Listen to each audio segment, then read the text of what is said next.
ನಮ್ಮ ನೆಲದ ಸ್ಥಳೀಯ ಆ ಒಂದು ಸಂಸ್ಕೃತಿ, ಆ ಸೊಗಡು ಏನಿದೆಯೋ ಅದಕ್ಕೆ ಕನೆಕ್ಟ್ ಹಾಕ್ಕೊಂಡು ಅದರಲ್ಲೇ ಅವರು ಇದ್ದುಕೊಂಡು, ಮಾತ್ರವಲ್ಲ ಈ ಒಂದು ಸಂಸ್ಕೃತಿ ಇದು ಬೇರೆಯವರಿಗೂ ಗೊತ್ತಾಗಲಿ ಅಂತ ಅದರ ಬಗ್ಗೆನೇ ಅವರು ತಮ್ಮ ಒಂದು ವೃತ್ತಿಯನ್ನು ಮಾಡ್ಕೊಂಡಿದ್ದಾರೆ.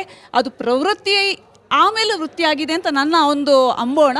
ಹೀಗಾಗಿ ಇವರಿಗೆ ನಾನು ಮೊದಲಿಗೆ ಧನ್ಯವಾದಗಳು ಹಾಗೂ ಅಭಿನಂದನೆಗಳನ್ನು ತಿಳಿಸ್ತಾ ಇದ್ದೀನಿ. ಆಮೇಲೆ ಭಾಷೆ ಎಂಬುದು ಒಂದು ಹೃದಯದ ಭಾವನೆಗಳ ಭಾಷೆ. ಒಂದು ಕವಿ ಹೇಳಿದ್ದಾರಲ್ಲ, ಹಾಡು ಹಾಡು ಹಾಡು ಹಳೆಯದಾದರೇನು,